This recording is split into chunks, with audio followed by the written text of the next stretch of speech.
तो दोस्तों आपका बहुत बहुत स्वागत है बैंक माई चॉइस पे। जैसा कि मैं आपको पहले भी बता चुका हूँ अपने पुराने वीडियो कि मैं यूनियन बैंक ऑफ इंडिया में सेलेक्ट हो गया हूँ पीओ के तौर पे। आज जो वीडियो मैं बनाने वाला हूँ ये इस चीज़ में बनाने वाला हूँ कि कैसे मैंने इंटरव्यू पे 90+ मार्क्स को स्कोर किया। क्योंकि आप पहले से ही जानते हैं कि अगर IBPS पीओ हो या दूसरे भी एग्ज़ाम्स होते हैं, मोस्टली इंटरव्यू होता ही है और इंटरव्यू बहुत इंपॉर्टेंस रखता है आपके सिलेक्शन में। अगर आप ये देखो तो IBPS पीओ में आप देखो अगर तो इंटरव्यू और मेंस के मार्क्स में 80-20 का रेशियो चलता है। कुछ लोगों को लगता है कि सिर्फ मेंस के मार्क्स ही इंपॉर्टेंस है, इंटरव्यू इतना ज़्यादा इंपॉर्टेंस मतलब नहीं रखता, लेकिन ऐसा नहीं है। इंटरव्यू कभी कभी गेम चेंजर बन जाता है और आपका सिलेक्शन दिलवा देता है।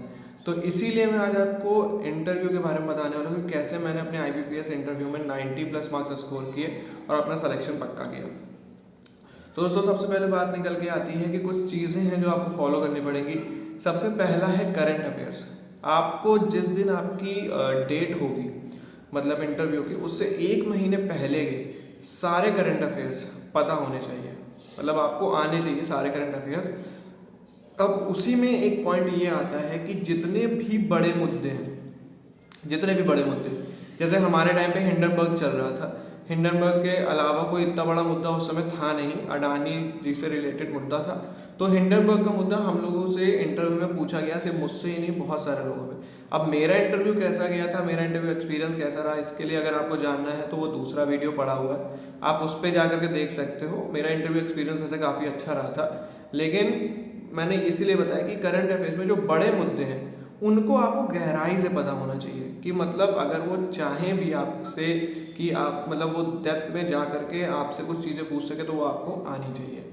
दूसरी चीज़ ये है कि आप करंट अफेयर्स अगर पढ़ लोगे, दूसरी चीज़ ये निकल के आती है कि आपको जो बैंकिंग अवेयरनेस है वो बहुत अच्छे से आनी चाहिए। जैसे कि मुझे बैंकिंग फाइनेंस में इंटरेस्ट है और जो लोग बैंक में जाना चाह रहे हैं, मेरे हिसाब से सभी को बैंकिंग में इंटरेस्ट होगा तभी वो जाना चाह रहे हैं, तो उनको इस बैंकिंग और फाइनेंस से काफ़ी हद तक चीज़ें पता होनी चाहिए। मतलब सिर्फ बुकिश ही नॉलेज नहीं, आपको थोड़ी बहुत एक्स्ट्रा नॉलेज भी होनी चाहिए, ताकि अगर वो आपको घुमाना चाहे किसी तरीके से तो आप फंसो मत, आप पूरी तरीके से उस चीज़ों को ले जा सको, उन्हीं को ही उस चीज़ की डेप्थ पे ले जाओ। इतनी नॉलेज आपको होनी चाहिए, मतलब बैंकिंग के बारे में कोई टॉपिक को पूछ रहे हैं आपसे तो पता होना चाहिए।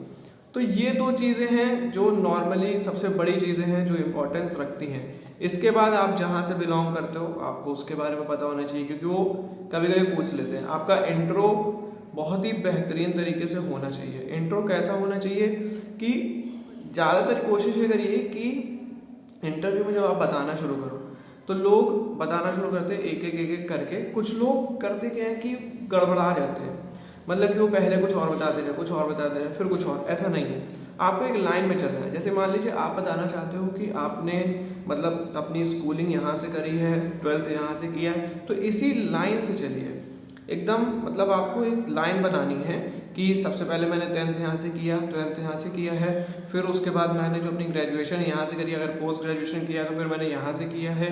और अब तो क्वेश्चंस जो बनते हैं वो इस तरीके से बनते हैं, ज़्यादातर फिर वो आपके 10th 12th से हट जाते हैं, ग्रेजुएशन पे आ जाते हैं। अगर आपको ग्रेजुएशन के मतलब बहुत ज़्यादा नॉलेज नहीं है तो ज़्यादातर इस तरीके से बताने तक वो लास्ट में पोस्ट ग्रेजुएशन पे ही आ जाते हैं, क्योंकि ज़्यादातर लोगों ने जो पोस्ट ग्रेजुएशन किया होता है वो क्वेश्चन उसी पे चले जाते हैं। दूसरी चीज़ ये निकल के आती है कि जब अपने जगह के बारे में जहाँ आप रह रहे हो वो आपसे काफ़ी बार ये पूछ सकते हैं कि वो क्यों फेमस है, तो आप वो बताओगे। तो वो बताने में आपको इस तरीके से करना है कि आप कोशिश करो कि ऐसी चीज़ों को ना ही बताओ जिसमें आप फंस सको। अब मैं आपको बताता हूँ कि इंटरव्यू में सबसे बड़ी जो इम्पोर्टेंट चीज़ वो ये है कि कभी कभी आप इंटरव्यू को अपनी तरफ घुमा सकते हो। अब देखिए इंटरव्यू का ये सीन है कि 50% तो लक चलता है और 50% आपकी प्रिपरेशन चलती है। किसी ने मुझसे कहा कि नहीं इंटरव्यू पूरी तरीके से लक पे, ऐसा नहीं है भाई। अगर पूरी तरीके से लक पे होता तो जो क्वेश्चंस वो पूछ रहे हैं वो मुझे क्यों ही आ रहे होते। प्रिपरेशन करी थी तभी तो उसका जवाब दे पाए, इसीलिए 50% तो प्रिपरेशन पे है और 50% लक पे है। तो जो लक वाला हिस्सा उसका तो हम कुछ कर नहीं सकते, उसके लिए तो प्रार्थना ही करिए ऊपर भगवान से, इसके अलावा तो आप कुछ नहीं कर पाओगे।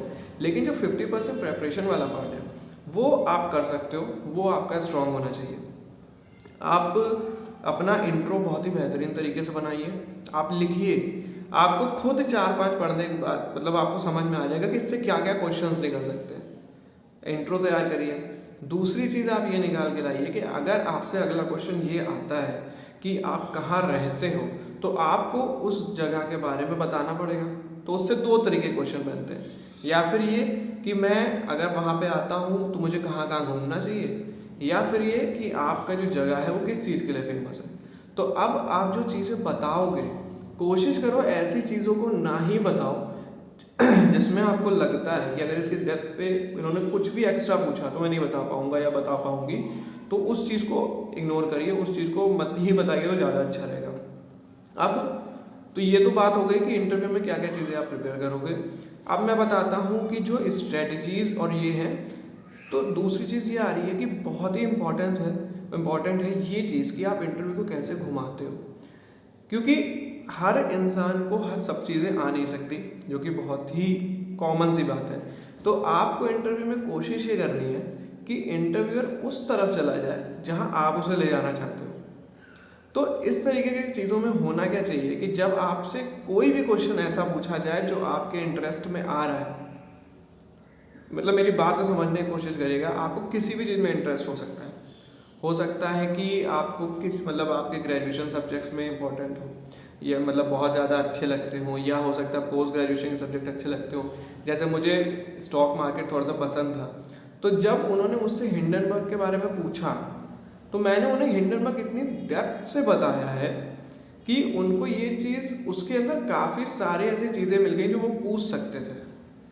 इसी तरीके से मैं आपको बता रहा हूँ कि अगर आपको किसी चीज़ में इंटरेस्ट है और उससे रिलेटेड वो कोई भी क्वेश्चन आपसे पूछ लेते हैं, तो आपको उस चीज़ को इतनी डेप्थ से बताना है। चेहरे पे हमेशा स्माइल रखिएगा, कभी भी ऐसा नहीं कि आप गए हो एकदम मतलब पुतला बन के बैठ गए, नहीं, चेहरे पे स्माइल रखिए। और दूसरी चीज़ ये है कि जो भी चीज़ आपसे पूछी जाए और आपको पता चला ये तो मेरे इंटरेस्ट की चीज़ है, तुरंत उसकी डेप्थ में चले जाइए। जितना ज़्यादा आप गहराई बता सकते हो उतना बता दो, और कोशिश करो कि उसमें कुछ ऐसे वर्ड्स आप बोल दो, मतलब आप बताते टाइम कुछ ऐसे वर्ड बोल दो जो आपको लगता है थोड़े से भारी हैं। समझ रहे हो मेरी बात को? कोशिश करिए कि ऐसे वर्ड आप बोलो जो आपको लगे कि थोड़े से भारी हैं। तो उनसे क्या होगा कि उस वर्ड पे जब आप थोड़ा जोर दोगे तो उनको लगेगा कि ये वर्ड इससे पूछ लेने चाहिए। मोस्टली केसेस में ये सही हो जाता है और आपका इंटरव्यू उस तरफ घूम जाता है जिस तरफ आप चाहते हो। मैंने जब हिंडनबर्ग के बारे में बताया तो मुझे उसमें टैक्स हेवन कंट्रीज़, और इसके अलावा अगर आप देखो तो tax haven countries, stock market, इसके सिक्योरिटीज़ और शॉर्ट सेलिंग, इन सब के बारे में मुझे आता था और मुझे इन सब में मतलब बहुत ही डेप्थ से नॉलेज थी। तो जब मैंने उन्हें हिंडनबर्ग रिपोर्ट के बारे में बताया है, मैंने इन सारी चीज़ों पे जोर दिया था, टैक्स हेवन कंट्रीज़ पे भी, ट्रस्ट जो बनती हैं उनके ऊपर भी, और सिर्फ टैक्स हेवन कंट्रीज़ नहीं, मैंने शॉर्ट सेलिंग, शेयर्स, सारी चीज़ों के ऊपर बताया था। तो उससे हुआ क्या कि जब क्वेश्चंस आने शुरू हुए हैं ना मेरे पास, तो मुझसे टैक्स हेवन कंट्रीज़ पूछ लिए गए, मुझसे सेंसेक्स के बारे में पूछ लिया गया, और शॉर्ट सेलिंग जो मैंने एकदम इम्पॉर्टेंट तरीके से बताया था, एकदम जोर दे करके, वो भी आया। जब मैंने मतलब मेरा इंटरव्यू ख़त्म होने के कगार पे था, तब चेयरमैन सर ने मुझे फिर रोक करके शॉर्ट सेलिंग के बारे में पूछा। तो यही चीज़ है बहुत इम्पॉर्टेंट कि आप इंटरव्यू को कैसे घुमा ले रहे हो अपनी तरफ। बहुत सारे लोगों से ये प्रॉब्लम होती है, बहुत सारे लोगों के साथ ये दिक्कत होती है कि जब वो इंटरव्यू देने के लिए जाते हैं, पहला क्वेश्चन आता है कुछ अलग होता है, वो घबरा जाते हैं, क्योंकि ज़्यादातर बोला जाता है कि आप इंटरव्यू में कम बोलिए क्योंकि फंसने के चांसेस ज़्यादा है। मैं आपसे कह रहा हूँ इंटरव्यू में कम बोलिए, पर उन क्वेश्चंस में जहाँ आपको चीज़ें नहीं आती, जहाँ आपको चीज़ें आती हैं वहाँ जितना आप बता सको गहराई में उतना बताइए। उनको पॉइंट दीजिए पूछने के लिए। अगर उनको उसी से पॉइंट मिल गए ना पूछने के लिए, तो वो क्यों मेहनत करेंगे अलग से क्वेश्चन बनाने की। अगर उनको उसी में से पॉइंट मिल गए पूछने के लिए, तो वो अलग से क्वेश्चन बनाने के लिए, मतलब मोस्टली केसेस में ऐसा नहीं होता कि वो अलग से क्वेश्चन बनाएंगे। जो पॉइंट आप जोर दे रहे हो वो उस पर आ जाएंगे। CAR आया मुझ पर पूछने के लिए, जब मैंने CAR उन्होंने पूछा है मुझसे, मैंने CAR को इतनी डेप्थ से बताया। मैंने उसमें Tier 1, Tier 2, risk weighted asset, यहाँ तक कि रिस्क वेटेड एसेट्स में जो क्रेडिट कार्ड और दूसरे के रिस्क परसेंटेज होते हैं वो भी मैंने बताए थे। तो अगर वो बैंकिंग नॉलेज में भी जाते हैं ना, तो हो सकता है वो CAR की इन चीज़ों के ऊपर ही चले जाते हैं जिस पे भी मैंने जोर दिया था। ये चीज़ हमेशा ध्यान रखिए कि अपना उस पॉइंट पे जहाँ आप स्ट्रांग हो, कोशिश करो कि आप इंटरव्यू को उस पॉइंट पे घुमा लो। करंट अफेयर्स के बारे में अभी मैं आपको बताऊंगा कि मैंने प्रिपरेशन करी कहाँ से थी, वो मेरे रिसोर्सेज क्या थे, मैं सब बताऊंगा। अभी बस मैं आपको स्ट्रेटेजी बता रहा हूँ कि आप इंटरव्यू के अंदर जाओगे, ऑलरेडी आप जाके जैसे ही आप अंदर जाओगे आप जाके ग्रीट करोगे, स्माइल अपने फेस से हटने ही मत दीजिएगा, क्योंकि उन लोगों का एक मतलब सिंपल सा मुद्दा है कि फंडा रहता है कि आप बैठोगे, वो आपसे क्वेश्चन पूछेंगे, क्वेश्चन अगर आपको आ गया तो आप ऑब्वियस सी बात है जवाब दे दोगे, लेकिन अगर नहीं आया तो आपके हक्के बक्के उड़ जाने वाले हैं, आपके चेहरे पे नर्वसनेस दिखना शुरू होगा। अगर एक बार चेहरे पे नर्वसनेस दिखना शुरू हुई तो फिर आप इतना समझ लो कि वही टॉपिक पूरे इंटरव्यू भर चलना है, और आप जब एक क्वेश्चन का जवाब नहीं दे पाए तो हो सकता है कि आप किसी का भी ना दे पाओ, तो आपका इंटरव्यू चला जाएगा बिल्कुल बेकार। इसीलिए कोशिश करिए चेहरे से स्माइल मत हटने दीजिए। जैसे लगे कि इसका क्वेश्चन का जवाब मुझे नहीं आता है, तुरंत मना कर दीजिए कि सर मुझे नहीं आता, या मैं इसके लिए अवेयर नहीं हूँ, या फिर कि मैं इसके बारे में पता करके आपको बताऊंगा, कि सबको पता है कि कोई दोबारा तो जानने नहीं वाला है, तो आप ये चीज़ बोल सकते हो कि हाँ सर मैं इसके बारे में आपको पता करके बताऊँगा, तो ये थोड़ा इफेक्टिव लगता है। इसके अलावा मैंने आपको बता ही दिया कि किस तरीके से जो क्वेश्चन आपको आते हैं उनको करना है, और जिस क्वेश्चन आपको नहीं आते उनको करना है। अब बारी आती है कि कहाँ से मतलब मैंने प्रिपरेशन करी थी। तो जहाँ तक बात करूँ, मैंने जो अपनी बैंकिंग अवेयरनेस की प्रिपरेशन करी है, मैंने अभिजीत मिश्रा सर हैं, अनअकैडमी में पढ़ाते हैं वो, उनसे मैंने पढ़ा था। मगर मतलब उनके वीडियोस मुझे काफ़ी अच्छे लगते थे, मैंने उन्हीं से पढ़ा है, और मतलब बैंकिंग नॉलेज वो काफ़ी डीप तरीके से पढ़ाते हैं, इसलिए मुझे अच्छा लगता है। और सिर्फ अभिजीत मिश्रा सर नहीं, कभी कभी अगर मान लीजिए मुझे कोई टॉपिक नहीं आता था तो मैं यूट्यूब वगैरह से भी पढ़ लेता था। मान लो ये टॉपिक मुझे यहाँ से समझ में नहीं आया तो मैं चला जाता था यूट्यूब पे, और उसके बारे में जितने वीडियो होते थे कोशिश करता था सारे देख लूँ, और 3 4 5 वीडियो के बाद मुझे वो चीज़ क्लियर हो जाती थी। और इसके अलावा क्या है, जो स्टॉक मार्केट के बारे में, तो स्टॉक मार्केट के बारे में मैंने खुद सीखा। यूट्यूब सबसे बेहतरीन चीज़ है, कोई आपको पढ़ाए या ना पढ़ाए, यूट्यूब से आप सब सीख लोगे। तो अपना पूरा फोकस रखो, टॉपिक आया कि हाँ इसी में इंटरेस्ट है तो आप जान सकते हो। तो बैंकिंग अवेयरनेस के लिए अभिजीत मिश्रा सर और यूट्यूब, ये दोनों बेहतरीन चीज़ है। फिर आते हैं करंट अफेयर्स के लिए। तो करंट अफेयर्स जो नॉर्मल है उसके लिए तो मैंने फॉलो किया था, गौरव गर्ग सर हैं, उनके जो करंट अफेयर्स की 300 वाली PDF आती ना, उसको मैंने मतलब प्रिंट आउट करा के निकाल कर रख लिया था, उसी से पढ़ता था। फ़ोन से तो नहीं पढ़ना, क्योंकि फ़ोन तो बहुत डिस्ट्रैक्शन क्रिएट करता है, मतलब अनअकैडमी तो करना ही पड़ेगा, लेकिन वैसे मतलब। तो गौरव गर्ग सर से करंट अफेयर्स का मैंने पढ़ा था, जो भी मतलब पॉइंट्स रहते, तो 1 महीने का वहाँ से पढ़ा। उसके अलावा जो ये निकल के आया हिंडनबर्ग, और तुम्हारा मेरे ख्याल से एक कोई और न्यूज़ भी थी, हाँ IPO जो अडानी कंपनीज है ना, टोटल एंटरप्राइजेस, टोटल गैस, इसका जो आया था अडानी एंटरप्राइजेस और टोटल गैस का जो FPO आया था उसका कैंसिलेशन हुआ था, तो उसके बारे में भी। तो ये सब मैंने जो पढ़ा था ये मैंने स्टडी IQ IAS एक चैनल था वहाँ से पढ़ा था। तो ये जो बड़े बड़े टॉपिक है ना, इसमें आपको बहुत डीप नॉलेज चाहिए होती है। मतलब जैसे मुझे इंटरेस्ट था और मैंने इन चीज़ों को पढ़ा, ऐसे जब आप ऐसी बड़ी चीज़ों को पढ़ो ना तो इसको बहुत डीप तरीके से पढ़ना।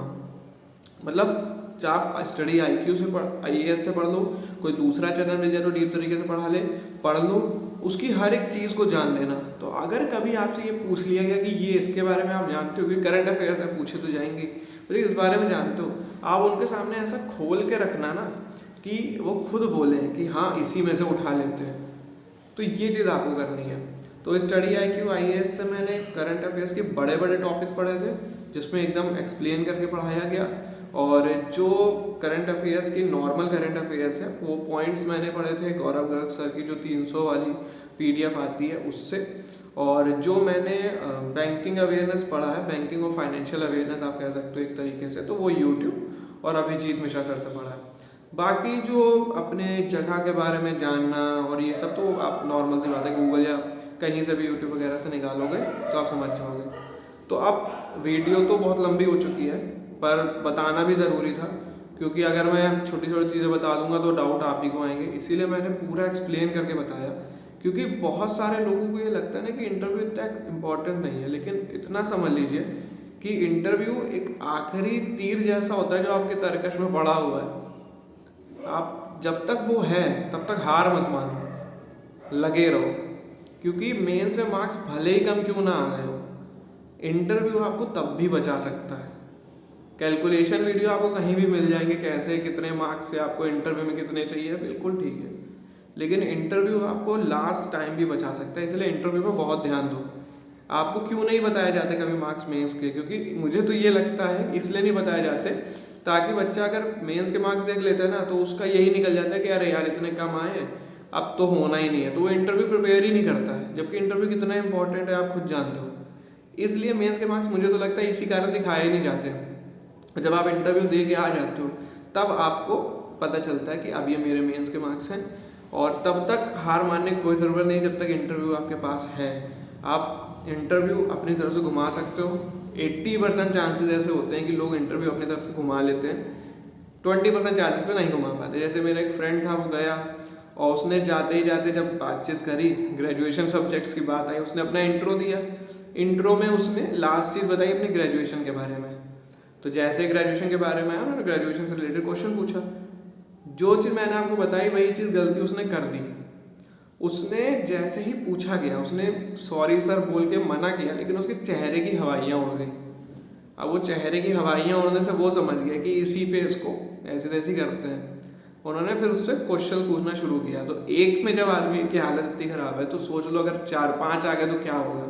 और 4-5 अगर क्वेश्चन आप जवाब ना दे पाओ तो आप यही समझ लो कि बंदे के अंदर से ये हो जाता है कि होना नहीं है, जबकि मतलब बुरे हाल हो जाते हैं, ये कहने का मतलब है। और उनको तो यही चाहिए, आपके चेहरे से स्माइल हटी, दुर्घटना घटी, ये सिस्टम है। तो बस यही है, हमेशा स्माइल रखना। तो लास्ट में एक बार रिपीट कर दे रहा हूँ, करंट अफेयर्स पढ़ना, जो बड़े टॉपिक हैं वो बहुत डीप तरीके से पढ़ना, जो बड़ी खबरें चल रही हैं। तीसरी चीज़, जिस चीज़ में नॉलेज हो, जिस चीज़ में नॉलेज हो, जिस में इंटरेस्ट हो, जो आप चाहते हो कि इधर इंटरव्यू घूमे, अगर उससे रिलेटेड एक भी क्वेश्चन आ जाए ना इंटरव्यू में, उसको इतना डीप एक्सप्लेन करना कि उनको लगे कि इसी से पूछ लेते हैं। और उसमें भी आपको जो जो टॉपिक आते हो, चौथी चीज़ ये कि उस पर बहुत फोर्स देना, उस पर थोड़ा जोर डालोगे ना तो क्या पता अगले क्वेश्चन वही हो, ये कर लीजिएगा। दूसरी चीज़, मेरे ख्याल से अब कोई चीज़ बची नहीं है, पर हाँ जो आखिरी चीज़ है, घबराना नहीं है। अगर इंटरव्यू में आपके क्वेश्चन ऐसे आ गए जो आपको नहीं आते हैं तो सॉरी सर बोल के हंसते रहो, घबराना नहीं। घबराए तो फिर अगला क्वेश्चन भी उसी से आना है। तो ये तरीका है इंटरव्यू में, जहाँ तक मेरा एक्सपीरियंस है। मैं नैनीताल बैंक पीओ का भी दे के आया था, सही गया था लेकिन हुआ नहीं था। IBPS पीओ का इंटरव्यू में मैं दे के आया, और तो अब यही है तरीका इंटरव्यू का, जहाँ तक मुझे लगता है कि हाँ आप इससे क्रैक कर सकते हो। इंटरव्यू जब तक है तब तक हार मत मानो। आपके मेंस के मार्क्स कम भी होंगे तो भी आप इंटरव्यू में मार्क्स ला के कर सकते हो। वैसे मेरा यूनियन बैंक ऑफ इंडिया हुआ है और यूपी से मैं हूँ। तो अगर जो भी लोग ये वीडियो देख रहे हो वो यूनियन बैंक ऑफ इंडिया से हैं और यूपी से हैं, तो आप लोग नीचे कमेंट करके ज़रूर बताइएगा कि हाँ आपका भी सिलेक्शन हुआ है, यूनियन बैंक ऑफ इंडिया आपको मिला है और आप यूपी से। Thank you. इस चीज़ को फॉलो करिए। अगर आपको लगता है कि यहाँ पे काम आ रहा है तो ज़रूर इसको लाइक करिएगा। Thank you.